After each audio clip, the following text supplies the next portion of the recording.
I'll be the first to say that if you want to get good at striking sports, it's not gonna be an easy road. There is no cheat sheet kind of code that is just gonna pop your skill level.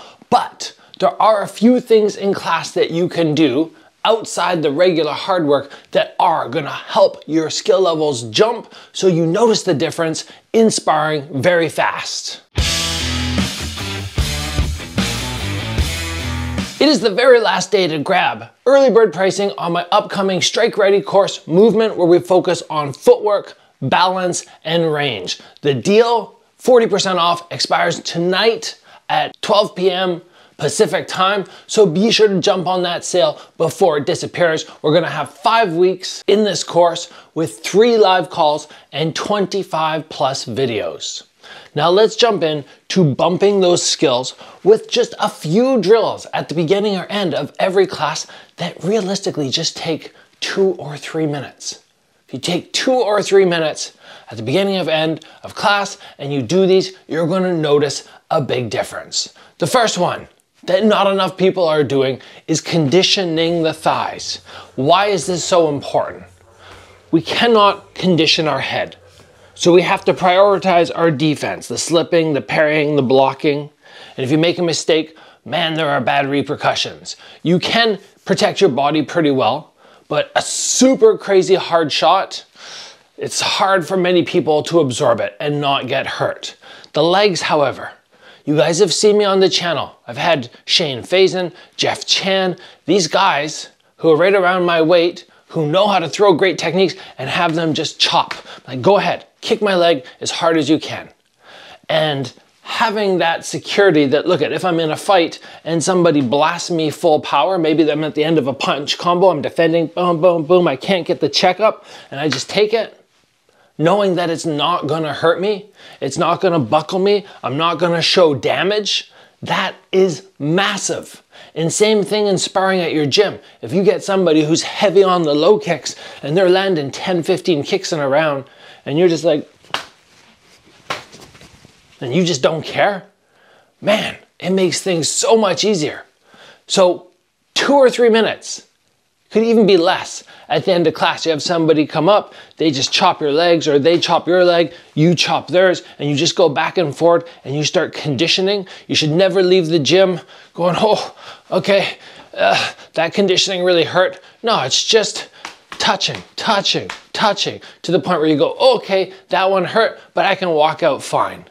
That for me has made a massive difference and has allowed me not to fear low kicks. Now, as I was just saying, we can condition the legs, we can condition the body, we cannot condition our head. So that means that taking 2 or 3 minutes at the end of each class and having somebody put you against the corner, if you have a ring, put them in the corner and just work away.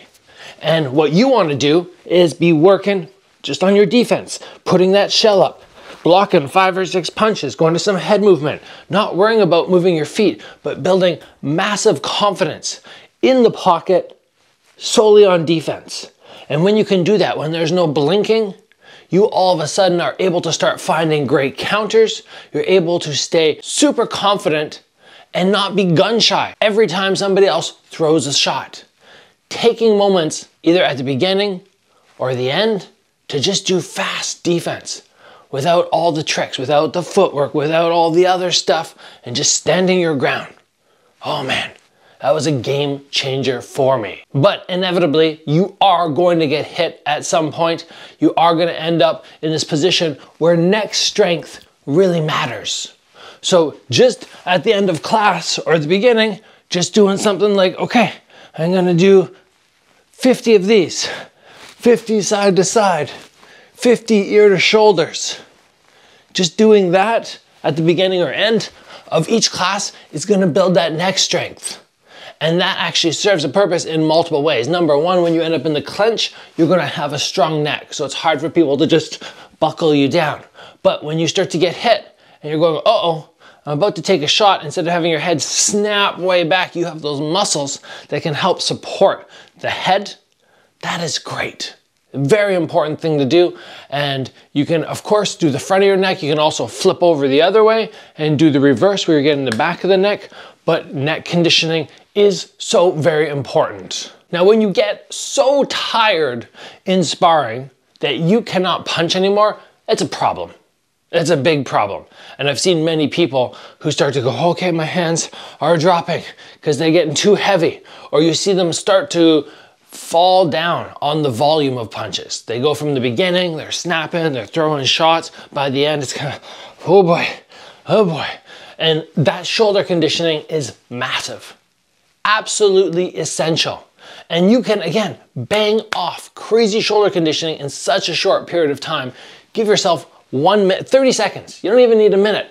30 seconds, but you can build up to a minute where you do your plank to push up and you fire it out.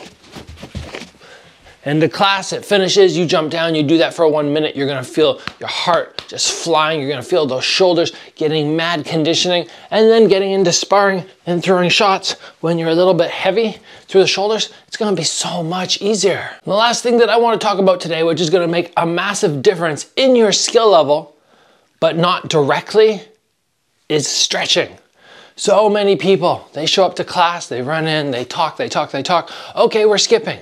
And they don't take time to stretch, and then the end of class comes and they're like, okay, I'm gonna go, and they charge out. Why is stretching so important?